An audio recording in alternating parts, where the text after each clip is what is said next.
Okay, so we're here at the DARTT zone, InDro Robotics. We got Stefan here, and I'm really looking forward to a demonstration. That's in just a second here. You're going to have to wait a second.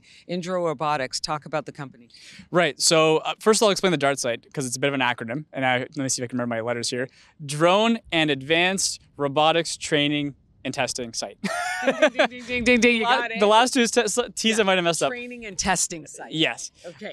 So it kind of gives an inkling what's going on here. So InDro started off as as a drone company, and although we still do that a lot, there's been a lot of traction and investment and interest in robotics as well. So we've definitely put a lot of our time and energy and engineering hours into that kind of space. This facility, in partnership with Invest Ottawa, was created to test the beginnings of these projects and these robots. Behind me is the drone component of the test site. It's a big, let's say, cage, I guess, or a net, a place to do experimental drone flights in a safe way, so it doesn't, harm anyone in the surrounding area. And then the space in front of us is kind of like think of it as an obstacle course of the worst and most likely scenarios for robots to traverse.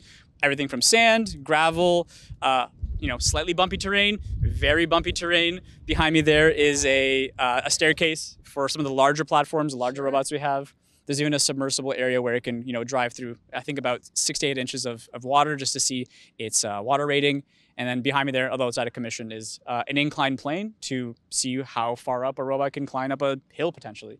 And that's kind of the area that we've created here to sort of test these robots and see how viable they are before we commit to more investment, more time, more energy kind of thing. Well, why don't we put one of those robots to the test? Sounds good. So behind me is it's actually an older model, but it's kicking. This is a Go 1. It's a quadruped robot dog. It's one of the smaller versions. Many robots, especially four-wheeled or even treaded ones, would have an issue with this because of, center of mass. It could topple, so on and so forth. And one of our engineers now is operating the dog.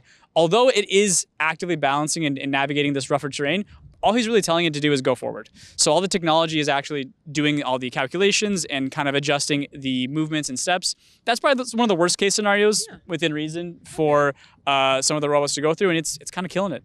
He's doing a great job. Can we talk about who is controlling the dog there? There he is. All the way in the back is RJ, one of our esteemed engineers. Closer so we can see the component there, and you can just show the. Okay, there you go. So this is a stock. Yeah, go for it. Yeah, sorry. This is a stock controller. It's kind of the base control unit for these platforms. Some of the services we offer beyond just a fancy a dog and then it's about to do some tricks if you want to go in that direction. Let's see the trick. Yeah, it's always a crowd pleaser. The part that InDro really gets involved in is on the integration end. This is what we call a base platform, whether it's a quadruped dog, a treaded vehicle, a four-wheeled other vehicle of sorts, or a robot. We integrate solutions. So it's sensors, it's cameras, it's telecommunication and teleoperation for these platforms. And yeah, it's stealing my limelight here. Look at that, right? Come on over here. So if you know what? Why don't we give it a little instruction to heel, sit, sit, sit, sit. There you go. Good boy. Okay, stand. Come on, get up, stand, and do a little dance. Do a little dance for me. Come on, do a little dance.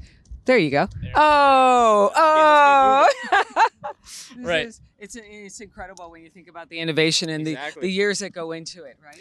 And that's the thing. So this guy's commercially available, which is the interesting part. So the stuff we're doing behind closed doors is getting up there. It's getting pretty advanced. And again, it's continuously being updated. This is an older version even. So the newer stuff is really pushing some limits.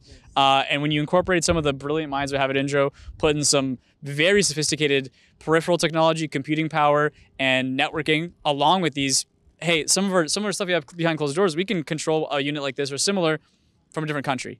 It's very cool stuff. On the cutting edge. Thank you so much. Of course. Thanks for the time and thanks for letting me yap.